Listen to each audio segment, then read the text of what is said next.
Vale. Vamos a dar comienzo ya a la última parte de esta jornada. En este caso, lo que vamos a realizar es una presentación de proyectos. Este coloquio, mesa, presentaciones, el título que tiene sería Cuando abrimos la mirada, otros relatos, voces y prácticas. Y tendremos, por un lado, hablándonos sobre el Festival Diversario, a Nuria Araujo Aguilar, responsable del grupo de trabajo del proyecto, y a Marta Peña Naveda, gerente de Cádiz Huesca. Hablándonos sobre participación y diversidad, una mañana de orquestra y música guela, tendremos a Sonia Gainza, directora de Apropa Cultura, Auditori de Cataluña, a Miquel Cañada, coordinador de proyectos educativos de la Euskadi Orquestra. Y por último, hablando sobre retratos mujeres ante el espejo, a Aitziber Urtasun Pineda, responsable del Departamento de Educación Estética, de Fundación Museo Jorge Oteiza. Dinamizará la sesión Nausicaa Sánchez, responsable de Educación e Investigación en Museo Chillida Leku. Nahi duzunean, Nausicaa. Eskerrik asko, Marta, eta gertu kulturan zaudeten guztioi, hau gauzatzeagatik, eta emateagatik aukera hori partekatzeko, ze niretzako importanteena da, jarduera hauetan niretzako da hori elkar egotea, elkar ezagutzea, partekatzea esperientziak, azkenean hori da, el lado humano, ¿no? Digo que en estas jornadas lo importante no es tanto quizás lo que se dice, sino también el poder estar, el poder compartir, el estar juntas, ¿no? Y para mí es, muy gratificante y una gran ilusión tener esta mesa con estas personas tan fantásticas, una ilusión a Aitziber, que nos conocemos ya hace muchísimos años, pero con Sonia, con Miquel, y haber tenido también la oportunidad de conoceros así brevemente esta mañana, ¿no? En esta mesa que va a ser como muy diversa, ¿no? Yo creo que lo bonito es el propio título, ¿no? Cuando abrimos la mirada, cuando nos abrimos a diferentes perspectivas, a diferentes visiones, a diferentes maneras de hacer. Y yo creo que lo que vamos a tener hoy es un compartir desde diferentes territorios. También, ¿no? desde las artes escénicas, desde la música, desde la mediación en arte. Son experiencias muy diferentes, pero que tienen como ¿no? esa unión común, que es la mediación, ¿no? y el conectar. Y nada, y os cedo la palabra a Marta y a Nuria de Diversario.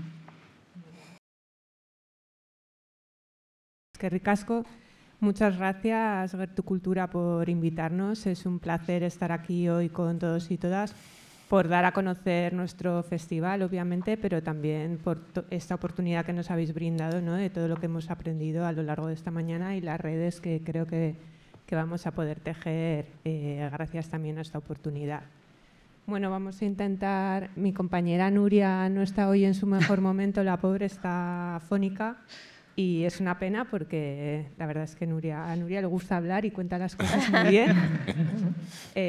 Aunque ya no lo piense, creo que hoy haría mejor papel que yo, porque además ella es un poco detrás de Diversario hay muchísimas personas. Hay un equipo muy completo, luego ya lo explicará un poquito, pero la que está representando un poco y coordinando y haciendo un papel increíble es ella. Yo soy la gerente de una coordinadora de asociaciones de la provincia de Huesca, de entidades de discapacidad, de todo tipo de discapacidad, física, intelectual, sensorial, enfermedad mental. Eso es un poco una característica, ¿no? Una peculiaridad de nuestra coordinadora. Ahora, para que os hagáis una idea, son 30 las organizaciones las que forman parte de nuestra coordinadora y el año que viene vamos a cumplir 30 años. O sea que tenemos ya una trayectoria muy larga de trabajo entre todos y todas, ¿no? Que es algo que eso ya es un reto y un logro que hemos conseguido en la provincia de Huesca. Estamos en todo el territorio de la provincia. ¿Por qué una entidad social se mete en este mundo, ¿no? Que nosotros además tampoco conocíamos? Bueno, pues porque algunas de las asociaciones que estaban en Cádiz habían empezado a hacer iniciativas muy interesantes vinculadas con la creación artística y veíamos, por un lado, el gran efecto que tenían las personas con discapacidad que participaban y, por otro lado, también veíamos el potencial de transformación social tan tremendo que también tiene, ¿no? Entonces, de alguna manera, nuestras entidades nos encomiendan hacer algo, ¿no? De ese algo pues, ha surgido el Festival Diversario. Vamos a poner ahora un vídeo que dura un par de minutitos, que es el que usamos como promocional para la edición de este año, que se ha celebrado en mayo.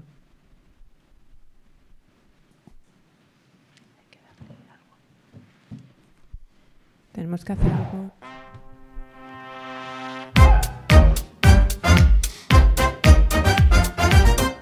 El Festival Diversario vuelve y se consolida como espacio cultural inclusivo de referencia, donde el arte y la diversidad se encuentran para romper barreras y generar nuevas perspectivas.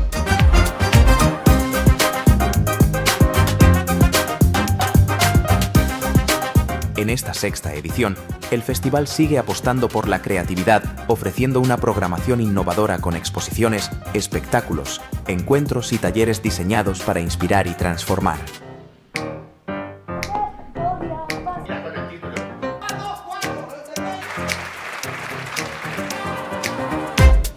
Bienvenidos a una nueva experiencia, en la que el arte nos impulsa a imaginar un mundo más accesible e inclusivo.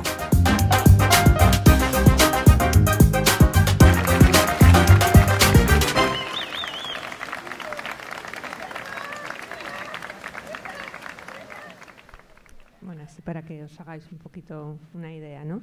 A mí me gusta definir Diversario como un lugar donde todo es posible y la verdad es que creo que en la semana, aunque ya cada vez más Diversario se produce a lo largo de todo el año, en teoría está concentrado en una semana, ¿no? Donde cada día tenemos un montón de diferentes eventos, pero creo que es un espacio de creación y de compartir y de eliminar barreras de todo tipo, también sociales, que creo que son las más importantes, ¿no? Los prejuicios que todavía tenemos sobre las capacidades y sobre los demás.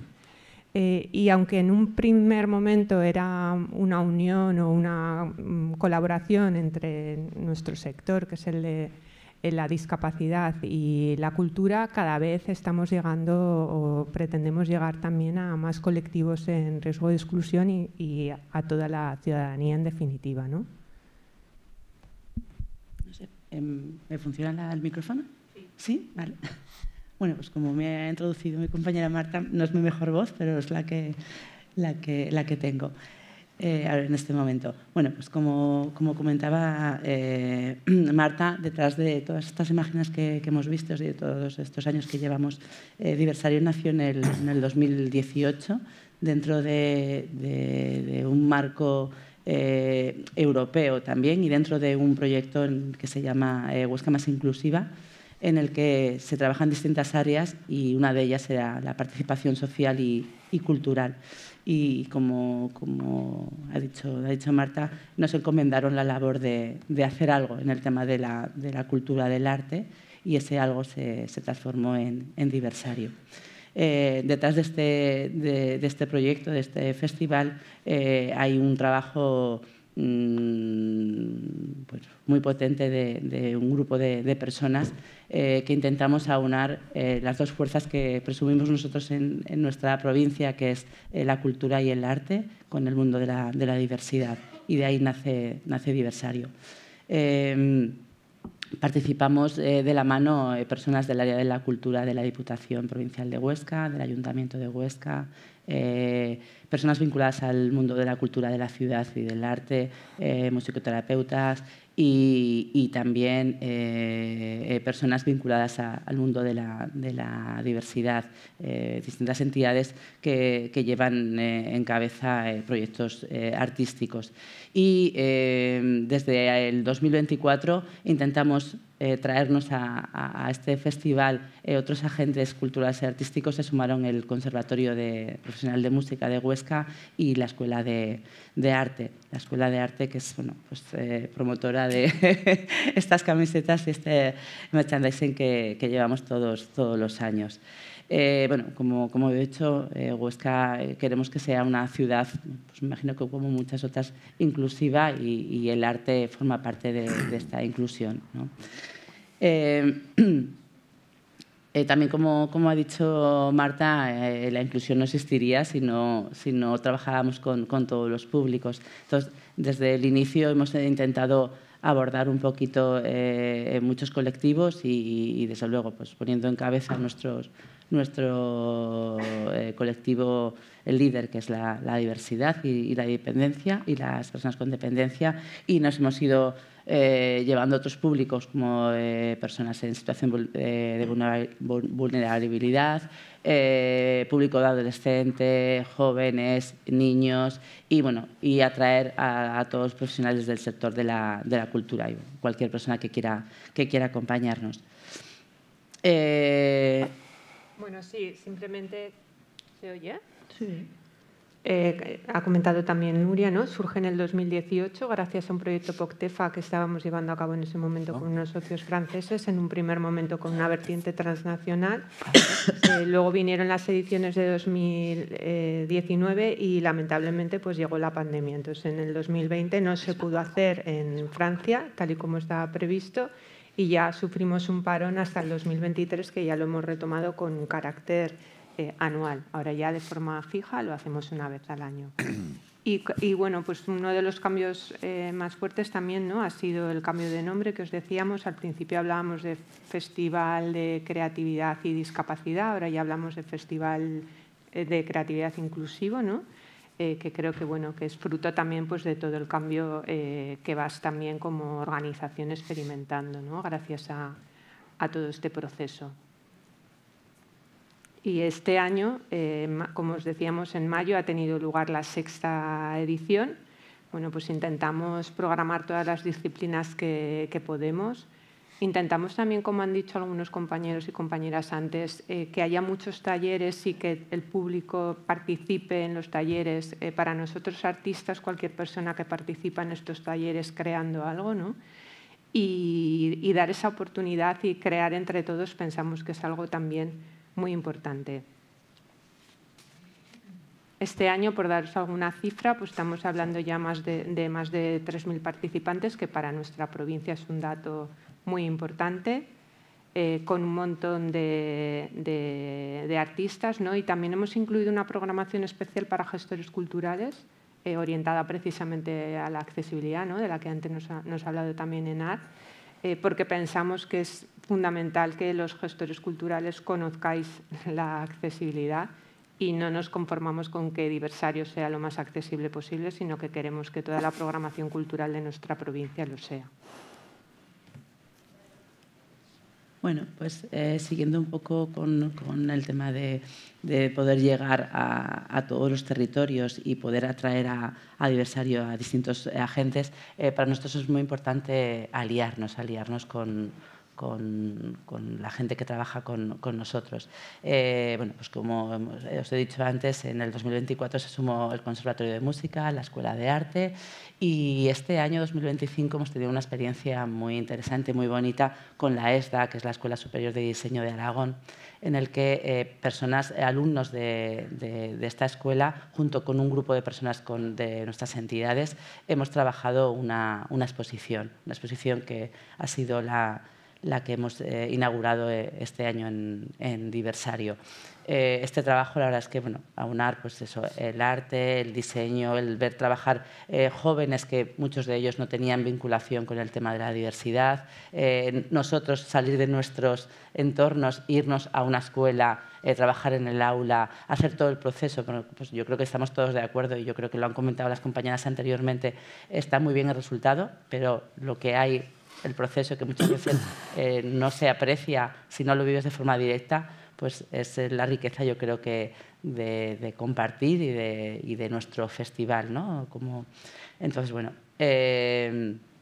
también, como hemos dicho, el tema de los diseños de las camisetas, la Escuela de Arte se sumó con fuerza, y dentro de su programación anual lo que hacen es diseñar el merchandising de las camisetas y de todo el material que tenemos para el festival.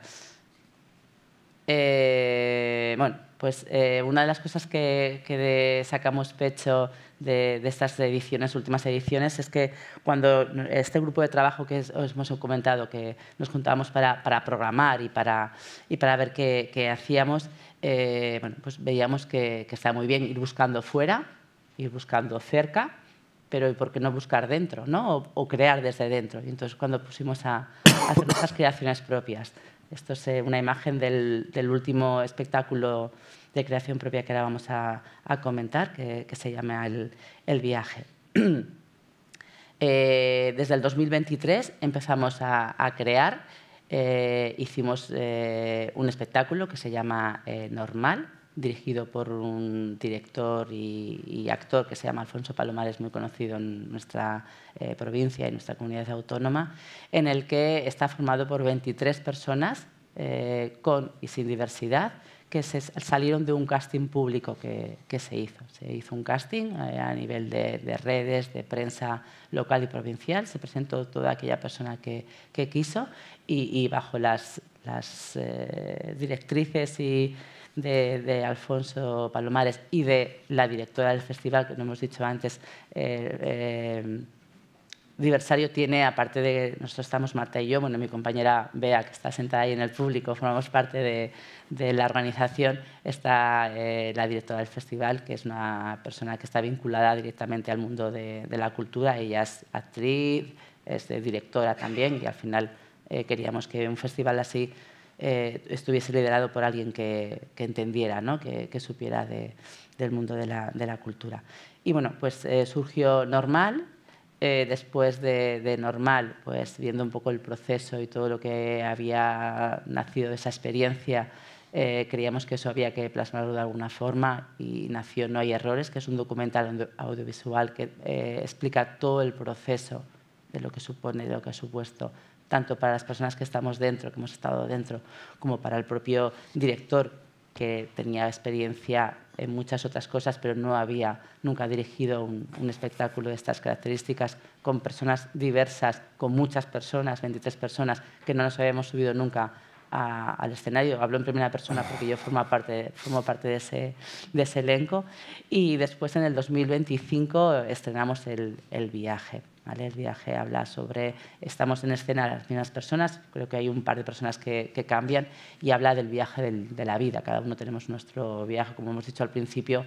Hay que hablar, como yo creo que Nar decía, no de diversidades, sino de personas. Y cada persona tenemos nuestra forma de ser, somos distintas, y nuestro viaje desde el principio. Estamos de gira, o sea que si nos queréis invitar a, que antes he oído que casi se me salen los ojos de la órbita, que hay 60 teatros aquí en Euskadi, pues oye, encantados, ¿eh? Sí, estamos de gira y empezamos ahora en este mes de noviembre la gira así express con muchos espectáculos seguidos y bueno, yo creo que es digno de que lo podáis conocer.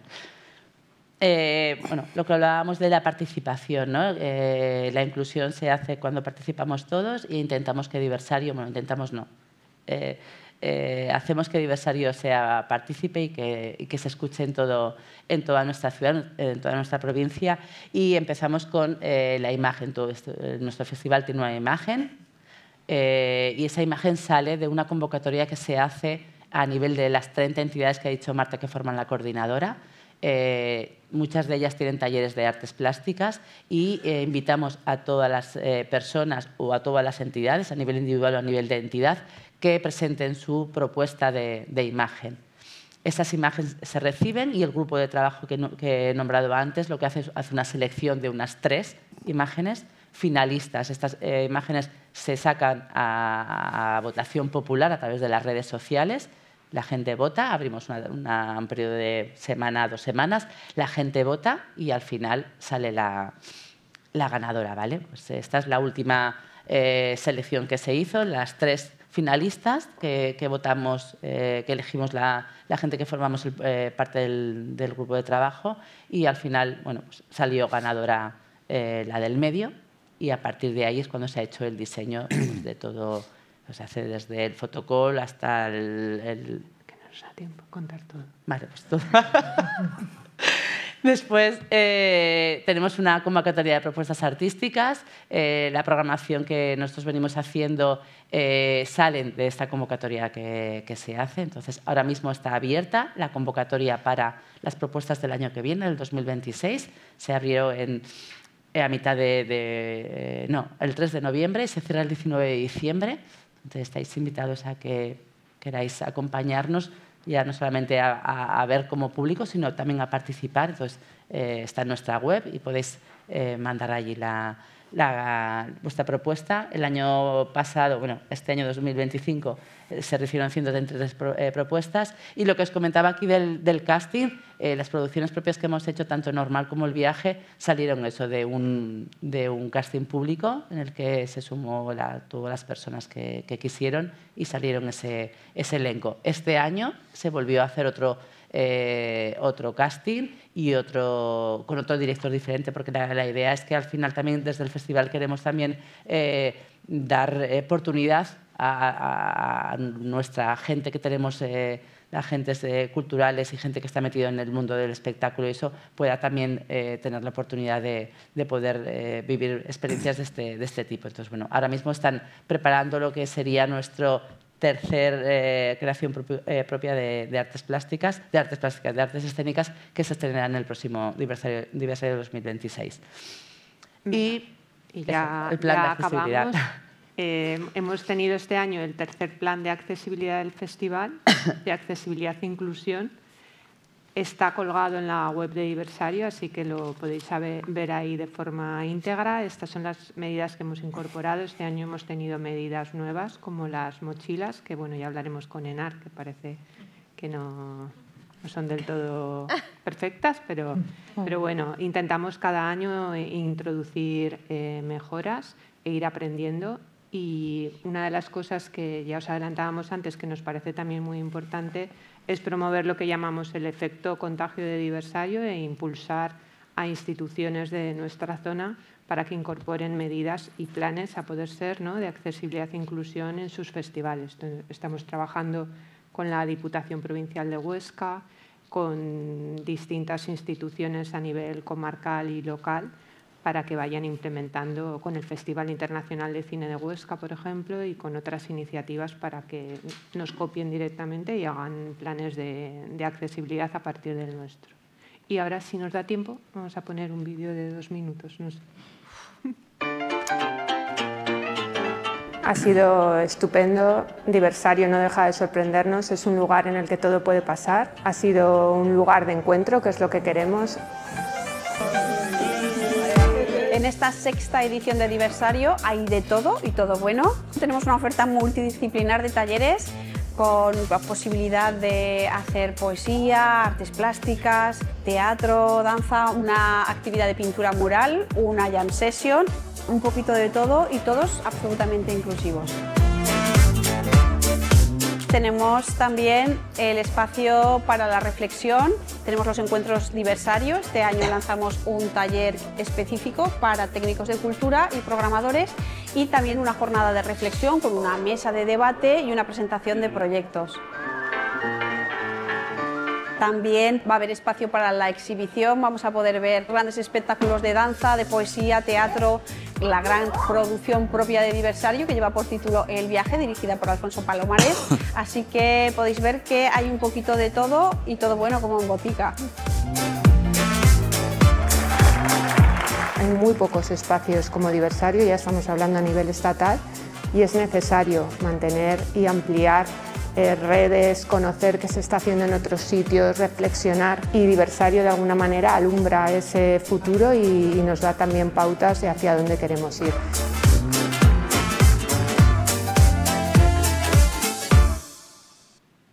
Bueno, tenéis hoy en el CaixaForum. Os decía que está la versión íntegra del vídeo en la web de Diversario y que os esperamos el año que viene en Huesca, del 13 al 19 de abril.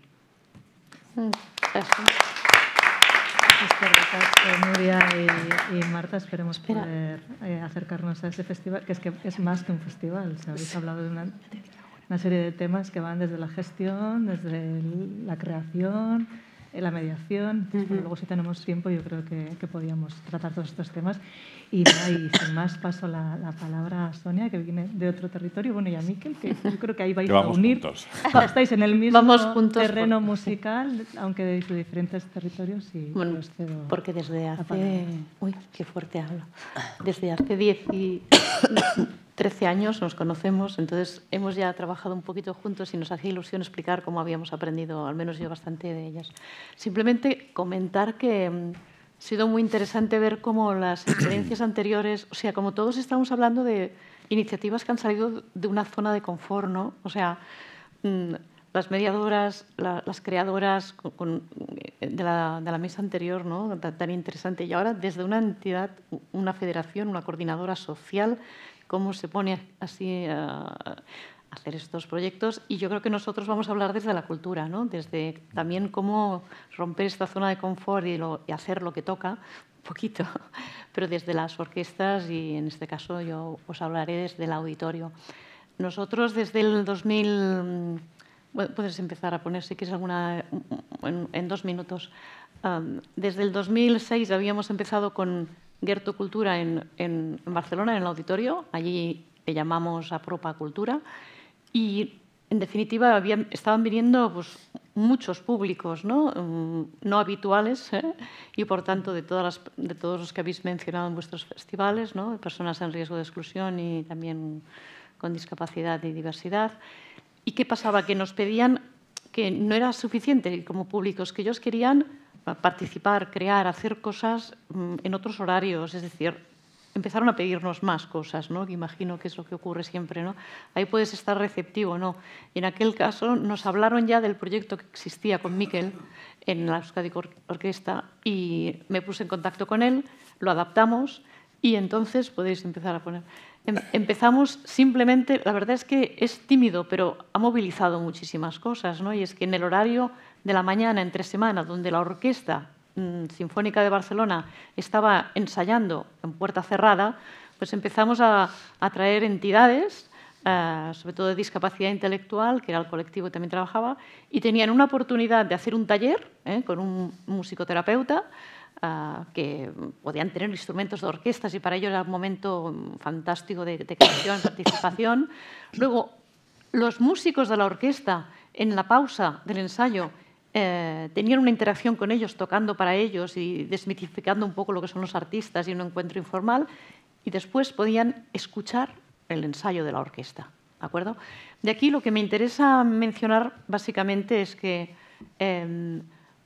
concretamente a lo largo de todos estos años, ¿no? Va a ser muy interesante ver la evolución de Miquel, que ha sido muy diferente con la orquesta, pero para ver que los que tenemos inquietud no nos quedamos quietos, ¿no? Entonces, de lo que se trata es de contagiar este entusiasmo y ese trabajo en red para que no nos falte motivación, ideas e inspiración.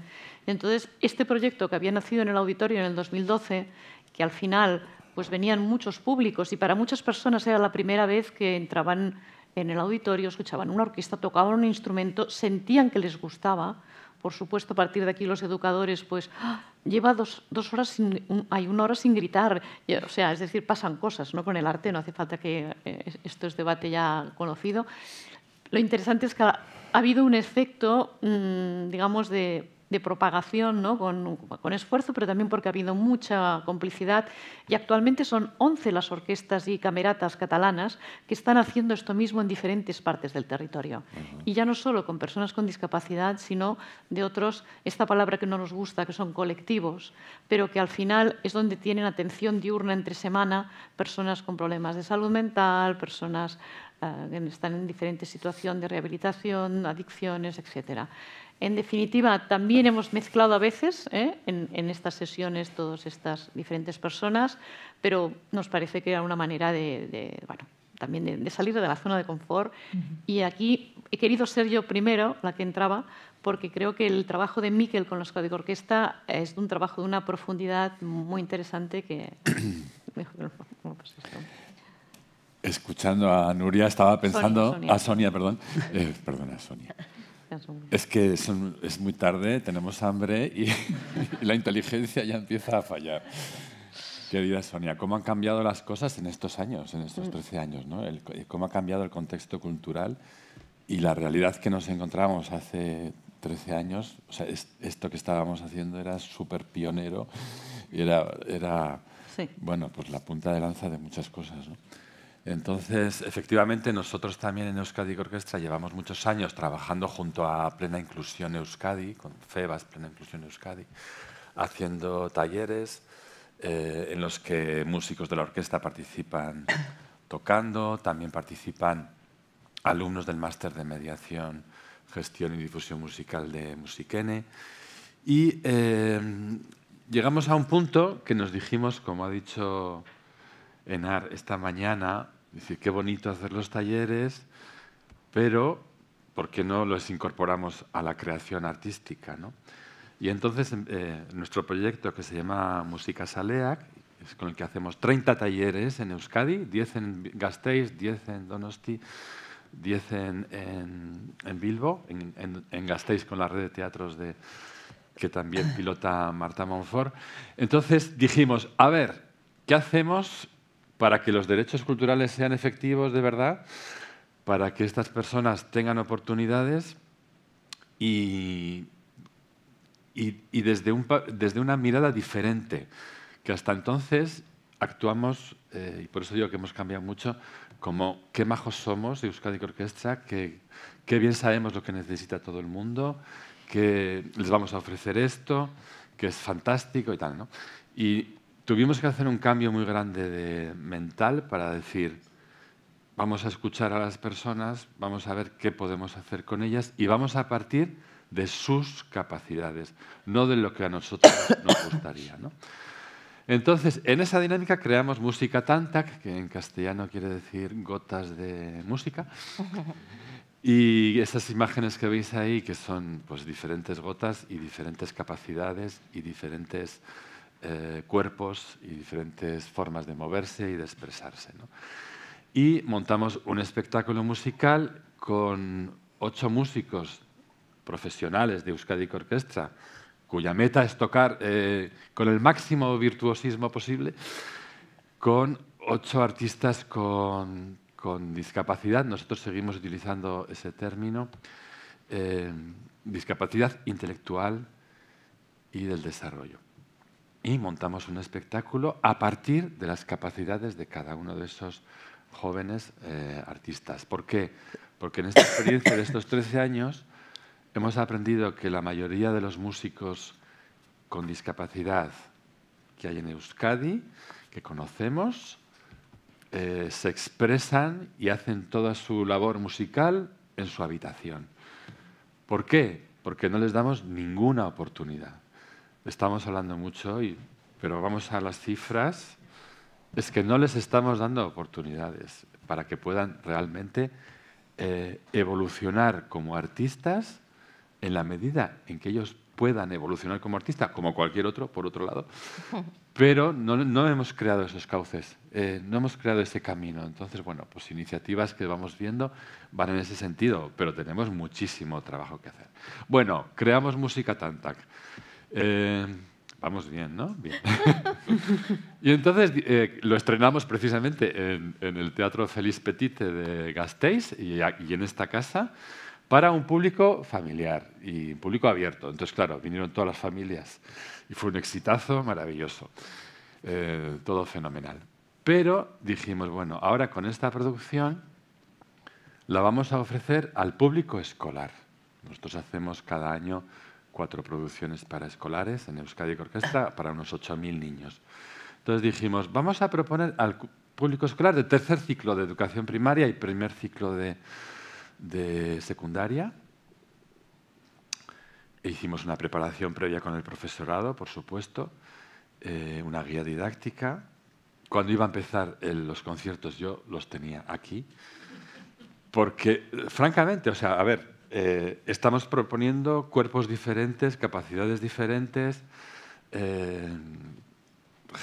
personas con discapacidad bastante profunda y un público de escolares de primaria y secundaria que podrían reaccionar de muchas maneras. Podrían burlarse, podrían hacer unos pitiditos, unos silbiditos, esas cosas que hacen a veces en los conciertos.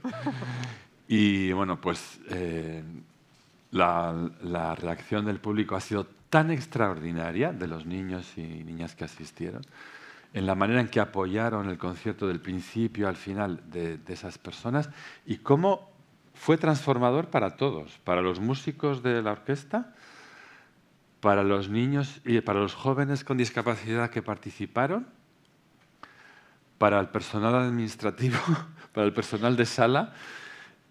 Todo ha sido una evolución muy grande. Muchos de los niños, de los jóvenes que participaban actuando, empezaron este proceso con una timidez y un esfuerzo por actuar en público enorme, y unas reticencias, y me voy, y vengo, y me voy, y vengo, y no actúo. Sí actúo. El padre ahí con el profesor, el musicoterapeuta. Y han acabado en ese proceso empoderados, saliendo al escenario, cogiendo espacio y súper contentos, ¿no?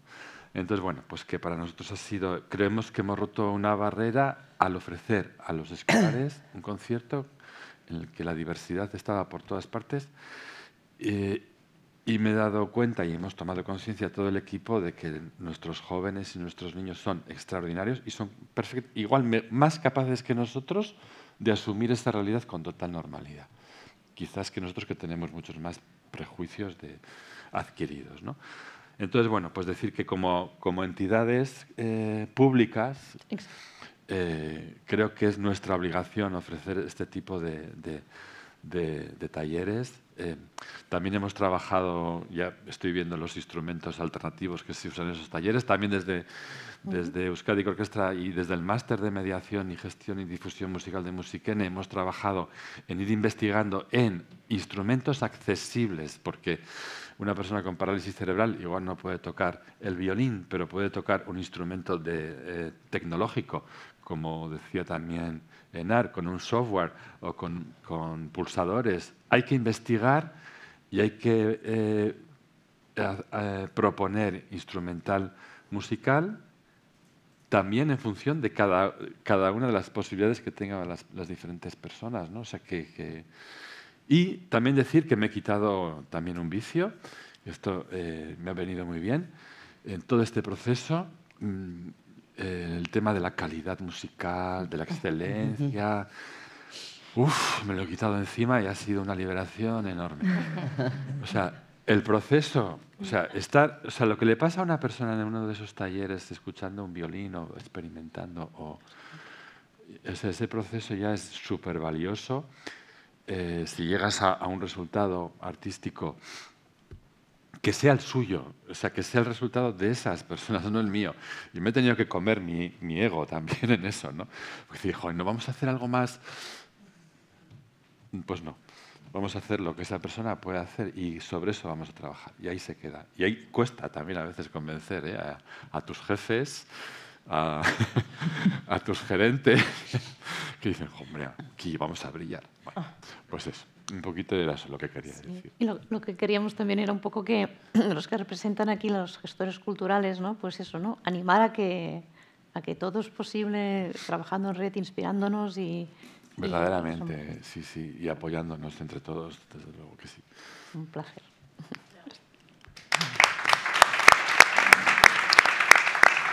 ¿Qué pasa,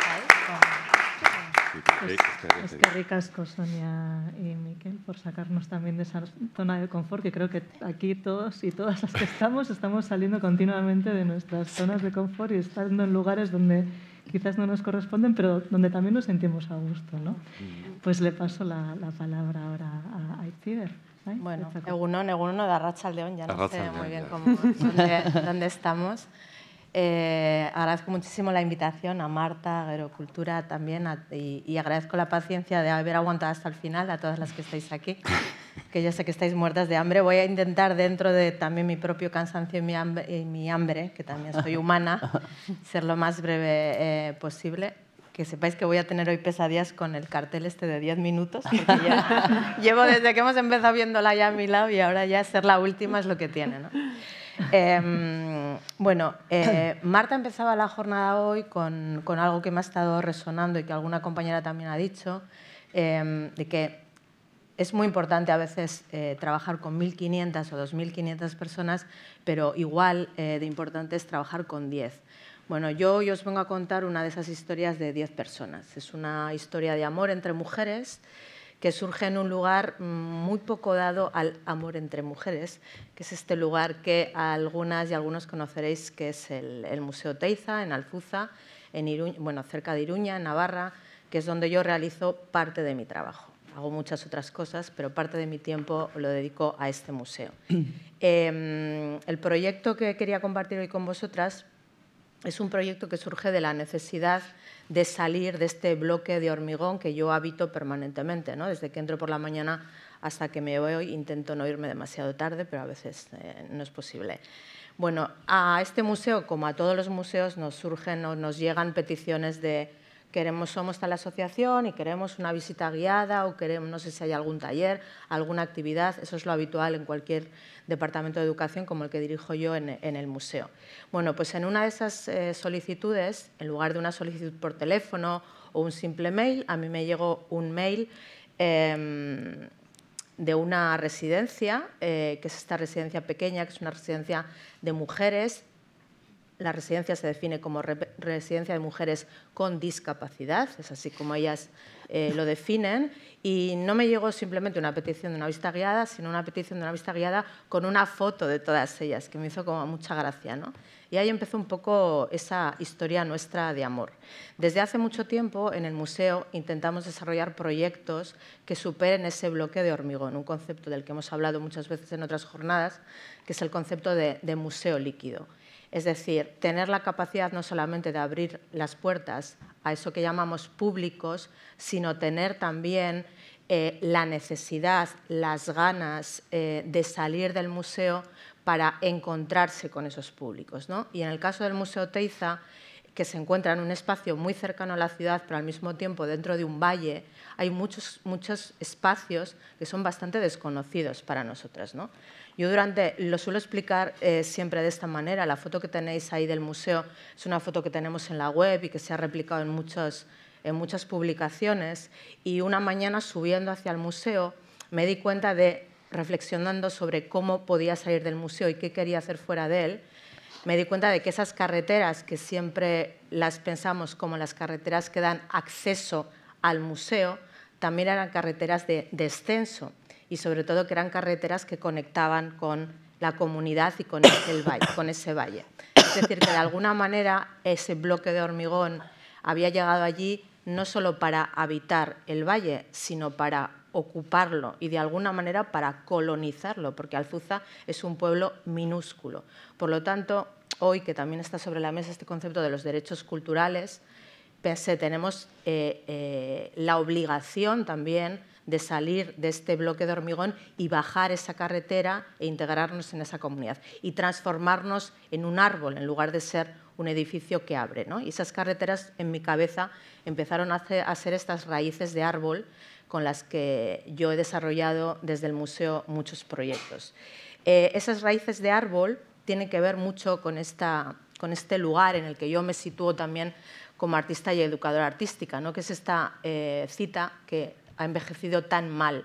Decía Foster, el artista o la artista como etnógrafa tiene la función de dar voz y visibilidad a una colectividad humana. Bueno, en este sentido la frase ha envejecido mal porque cualquier tipo de, como ya decía, colectivo, a veces utilizamos este término, pero cualquier grupo de seres que habita cerca nuestro tiene voz por sí mismo.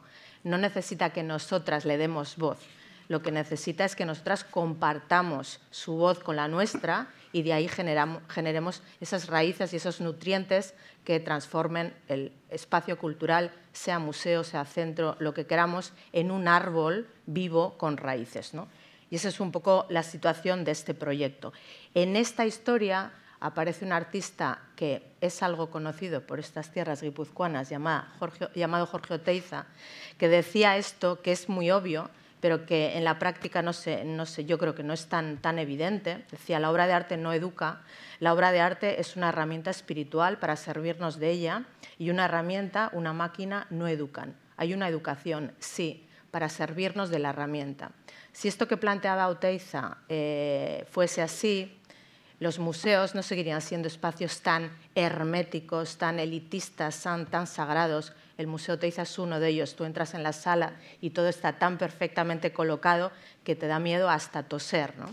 Entonces, desde la mediación y desde la educación, creo que nuestro papel es justamente dejar de lado ese artefacto que es la obra de arte, que nos viene muy bien, y transformarlo en herramienta. Y yo es lo que hago, como Oteiza no me puede echar la bronca ya en estos momentos de la vida, pues es un poco lo que hago, perdonar. Y en este transformar a Oteiza en herramienta surgen estas maravillosas mujeres de las que os hablaba, un grupo de apenas 10 mujeres, no están todas en la foto, que cuando yo recibo esa invitación les digo, vale, claro, podéis venir al museo, estaré encantada. Pero igual me apetece ver también dónde estáis vosotras, porque la petición viene de una residencia que está a 15 minutos en coche del museo y que yo desconocía completamente, no sabía que existía.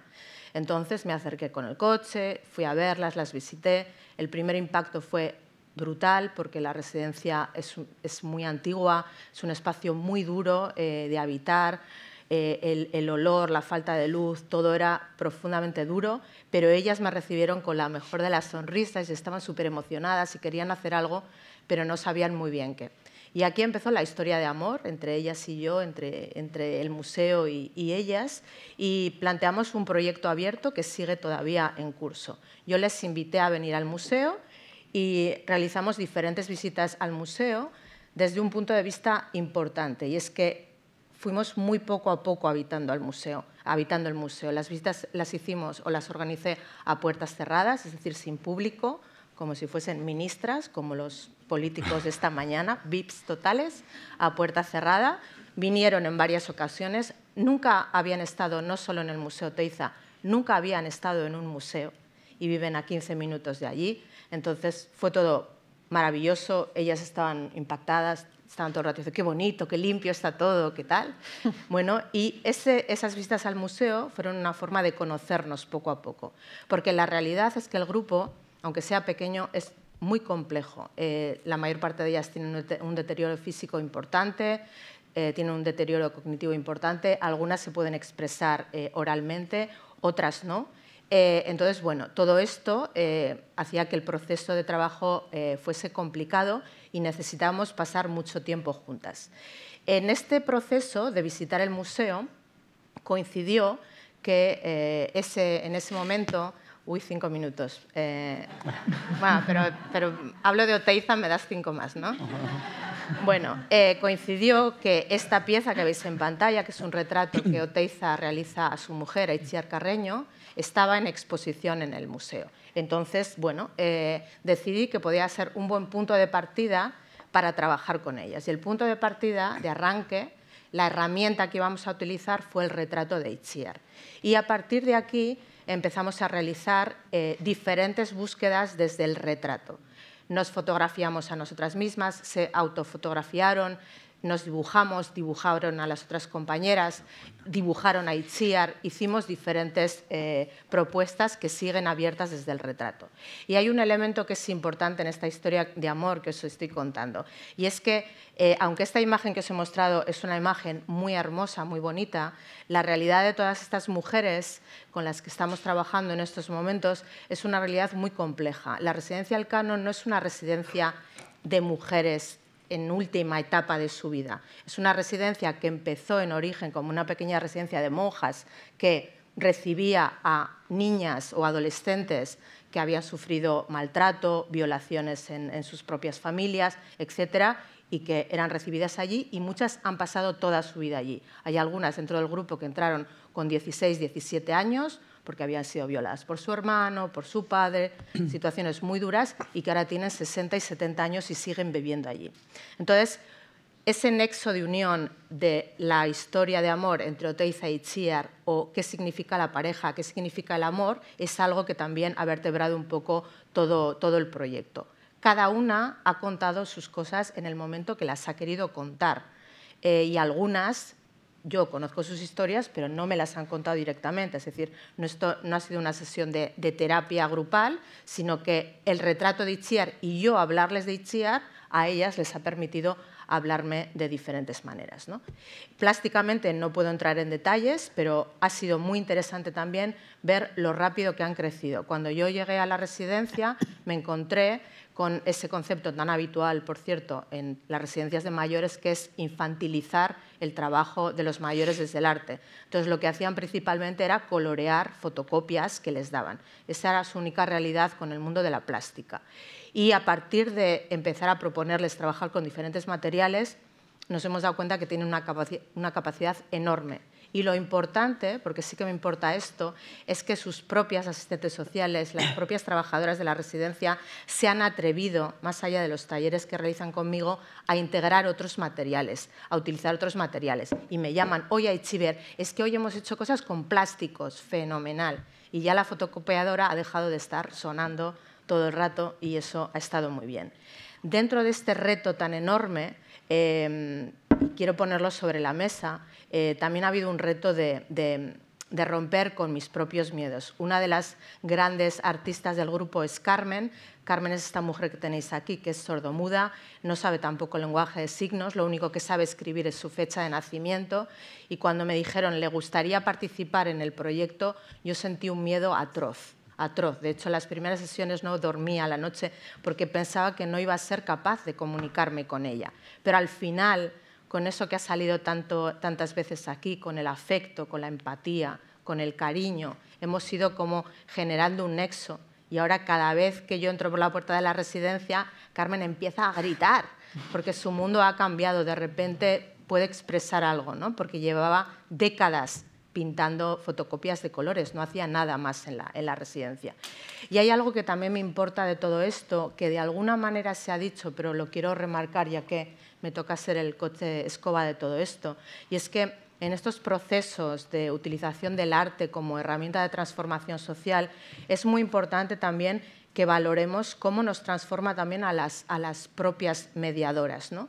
Porque en el momento que nosotras ayudamos a transformar y ese proceso también nos transforma, esas raíces de árbol están cada vez más fuertes y cada vez más vivas y vamos a ser también para la sociedad más interesantes, ¿no? Este año, por poneros un ejemplo de esto, cuando a finales de verano yo realizo cooperación internacional desde hace muchos años y en los últimos 5 años en Palestina.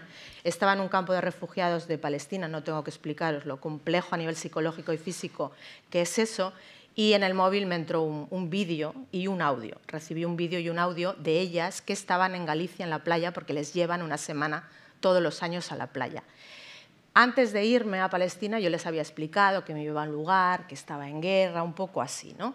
Bueno, más o menos eso se había quedado ahí. Pues ellas, estando en la playa, de alguna manera se acordaron de mí, porque las personas que les acompañaban no les habían hecho pensar en mí, sino que ellas estaban disfrutando y se acordaron de mí. Y me mandaron un vídeo diciéndome, nos hemos acordado de ti, estamos en la playa, nos lo estamos pasando muy bien y ya sabemos que tú no. Así que te queremos mandar mucho cariño, te queremos mandar mucho afecto. Ese momento fue brutal porque me di cuenta de que yo les había ayudado y les estoy ayudando en lo que puedo a sentirse mejor. Han mejorado mucho cognitivamente, también físicamente en todo este proceso, pero de alguna manera ellas también me estaban ayudando a mí en ese momento. Y ya no existía el Museo Oteiza, ya no existía Oteiza. Como se dice en psicología, habíamos matado al padre, ¿no?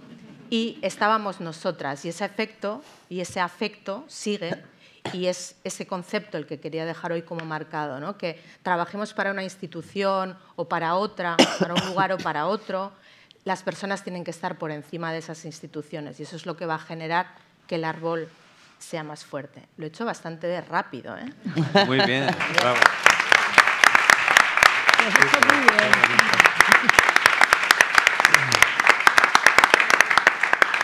Lo has hecho muy bien y no sé cómo vamos de tiempos para si vamos a tener momento ya de os apetece. Que a mí me apetece mucho estar un poquito más porque me parece que habéis tratado unos temas súper interesantes y una de las cosas es cómo, o sea, recoger esa frase tuya de cómo estas actividades, estos proyectos nos transforman a nosotros, ¿no?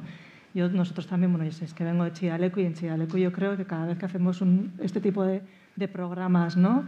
De trabajar con otro tipo de públicos, con públicos diversos, siempre acaba como permeando en toda la capa en todo el ecosistema museo, ¿no? Desde seguridad hasta tienda, hasta entrada, hasta limpieza, va calando en capas, ¿no? Entonces yo creo que, no sé si os parece bien cómo focalizarnos en cómo nos transforman este tipo de procesos. No solamente aportamos, sino que también nos aportan, ¿no? Entonces mi pregunta va un poco por ahí, ¿no? ¿En qué impacto nos pueden generar como personas y como instituciones a todos los niveles este tipo de proyectos? Yo comentar que es evidente, que además es un cambio que te transforma, que no tiene marcha atrás. Y lo que sí quiero comentar es que aunque trascendamos un poco a las instituciones y matemos al padre, estaría muy bien que cuando se escogen las direcciones y gerencias de los equipamientos culturales y tal, sea este tipo de persona. Es decir, creo que es muy importante que para generar todo esto, para que pasen estas cosas, es muy importante que de alguna manera los que están arriba y cuando se hacen concursos o selecciones de personal estén realmente por esta comunión, complicidades de todo lo que se ha dicho hoy. O sea, lanzó ese tema, ¿no? Para que luego pase todo esto. La ventaja que tiene es que aunque lo hayamos hecho desde servicios educativos y sociales, algo llega siempre, ¿no? Algo llega. Pero qué bien, ¿no? Si además, bueno, es algo, digamos, que está desde arriba, ¿no? No sé, yo quería hacer esta aportación, pero no sé si era. Sí, es verdad, y ayer lo hablábamos nosotras, que es verdad que yo creo que ha habido una evolución en el ámbito cultural hacia lo educativo de otras formas, ¿no? Y eso es evidente, ¿no? Las que ya tenemos unos cuantos años vemos cosas de hace 15 y afortunadamente hemos cambiado mucho, pero tienes razón en que yo creo que también las direcciones de los centros culturales, museos, etcétera, tienen una sensibilidad relativa a estas temáticas y gusta mucho ponerlas sobre la mesa, por eso es tan importante que hoy nos hayamos juntado, ¿no? Y comentar y compartir. Lo ponen mucho sobre la mesa, pero la realidad es que luego, cuando tú te vas a los presupuestos de un museo, un centro cultural tal, la parte que se dedica a esto es mínima, ¿no? En los museos, por ejemplo, la reina y el rey sigue siendo el área de conservación, ¿no? O el área curatorial. ¿Por qué? Porque no nos salimos del artefacto, ¿no? Porque Oteiza decía hace ya décadas que la obra de arte es una herramienta, pero parece que no se ha entendido muy bien, ¿no? La obra de arte sigue siendo la reina, ¿no? Por eso es muy importante lo que tú también decías, ¿no? De repente encontrarte que puedes trabajar desde el arte sin necesidad de la excelencia de hacer algo impecable, ¿no? A nivel plástico, a nivel musical, a nivel de danza, tal, ¿no? O sea, encontrar otras vías. Pero es verdad que para eso necesitamos que las direcciones cambien, ¿no? Van poco a poco, pero sí. Cuando te presentas a un puesto directivo, si alguien lo ha hecho, de un centro cultural, se valoran mucho más las publicaciones que hayas hecho o las exposiciones que hayas comisariado que proyectos de este tipo, ¿no? O sea, que eso es por eso está bien que tengamos mucha voz, sí, y que algo cale. Sí, otro tema que también habéis comentado, ¿no? Es el tema más de la cantidad, ¿no? Que a veces estos procesos se trabaja mejor con grupos más pequeños, ¿no? Porque te puedes implicar de otra manera, ¿no? Y como las instituciones muchas veces no se fijan en cifras, ¿no? mayores. No sé cómo veis ese tema de cantidad versus cualidad, ¿no? Yo defiendo la cantidad en tanto en cuanto que algunas personas que pasan por estos talleres es la primera vez en su vida y a partir de aquí han descubierto que les gusta la música y ya, sin saberlo nosotros, inician un recorrido, ¿no? Entonces creo que pueden convivir, ¿no? Proyectos de un tipo o de otro. Yo creo que pueden convivir, pero si estás en un escenario de muy pocos recursos, es mi caso, pero yo creo que es el de la mayoría, a veces también el número no lleva a nada. O sea, yo podría decidir, oye, voy a hacer un taller sobre retratos con todas las residencias de mujeres que haya en el área de Navarra. Es verdad que todas las mujeres que están en esas residencias tienen derecho al acceso a un taller de ese tipo, pero hubiese pasado poco, o más bien poco. En cambio, centrándose en un grupo pequeño, ocurren muchas más cosas. También te ocurren a ti, como decíamos, y luego eso se puede volcar en futuros proyectos. Si tienes más recursos, pues evidentemente cuantas más personas mejor, porque estamos hablando de derechos culturales también, ¿no? Es complicado, ¿no? A veces nos vemos obligados, por las propias instituciones que patrocinan, que financian, a exhibir cifras. No sé, a mí me ha parecido muy interesante lo que ha dicho Marta de los indicadores sociales, de encontrar de verdad indicadores claves, porque al final pues, no, estamos también obligadas de alguna manera, ¿no?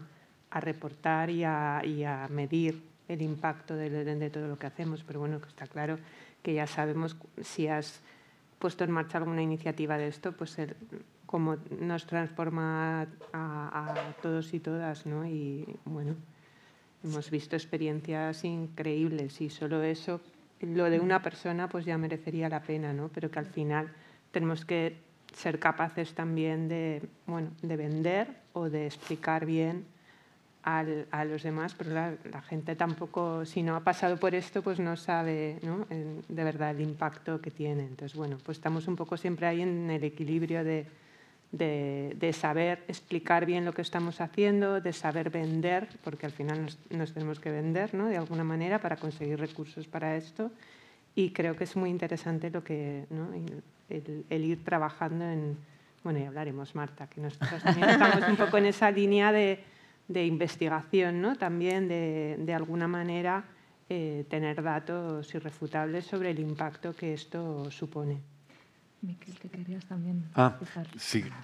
Bueno, que quizás, o sea, las dos cosas son importantes, lo pequeño y lo grande. O sea, y yo creo que también la cantidad, como dice la compañera, o sea, políticamente también es muy difícil sobrevivir con proyectos muy pequeños también. Entonces yo creo que sí, que hay que apostar también por la cantidad. Pero quería hacer, a la pregunta anterior, que me quedaba ahí con... que es verdad que todos estos proyectos que hemos visto hoy, los que hacemos con estos colectivos, personas, no sé, tienen una calidad en la vivencia y en la experiencia artística mucho mayor que otros que son de mucha mayor calidad. No sé si me estoy explicando. Sí.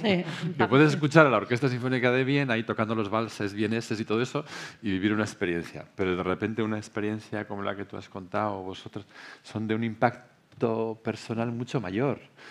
Entonces, sí, tienen un poder transformador mucho mayor. También escuchar el vals vienés tiene su cosa. Pero me refiero que ahí reside la fuerza también, ¿no? Que hay un cambio.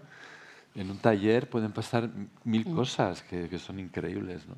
Entonces, sí. Y estos cambios que decías tú, yo creo que eso, que hay que vivirlos en primera persona, por mucho que se cuente como todo, claro. Y que después se reporta a todos los niveles. Nosotros tenemos experiencias de cuando os contaba del primer casting, de la primera creación propia, tenemos desde niños, adolescentes, que entraron de niños y ahora ya son adolescentes, hasta gente ya con 70 y tantos años, en el que ese cambio, esa transformación, ya no solamente es de la persona, sino también a todo su ámbito. Claro. Es decir, escuchas a esos padres, escuchas a esos hermanos, a esa pareja, eso de decir, joder, es que... Bueno, y bueno, tengamos o no tengamos diversidad, al final, yo en el momento que me metí en esta experiencia, al final te produce un cambio que es complicado el poderlo contar, ¿no?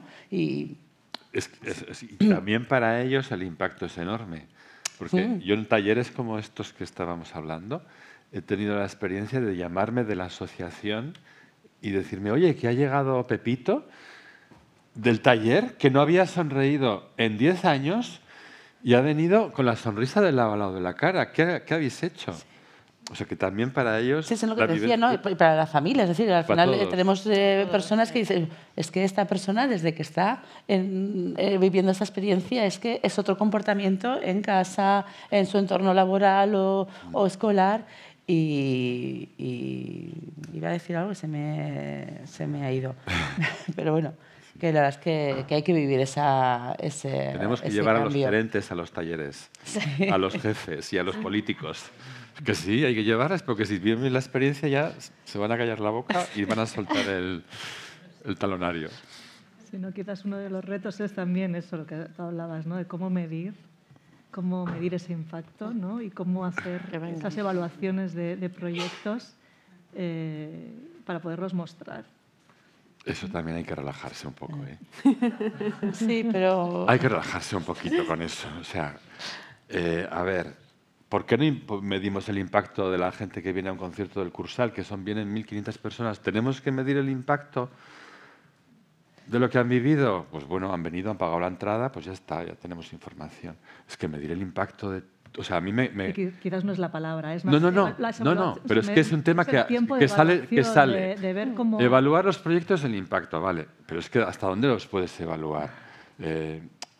No sé cómo decir, que tampoco tenemos que ser tan exigentes con nosotros mismos. Por supuesto que hay que evaluar, pero es muy difícil evaluar una experiencia artística y personal, tanto para el artista como para el público. Súper difícil, o sea, me parece misión imposible. Para mí hay algo que es importante también, además de evaluar, que yo estoy contigo, que ya el día no nos da ni para llegar a la mitad como para evaluar, pero es importante y es necesario.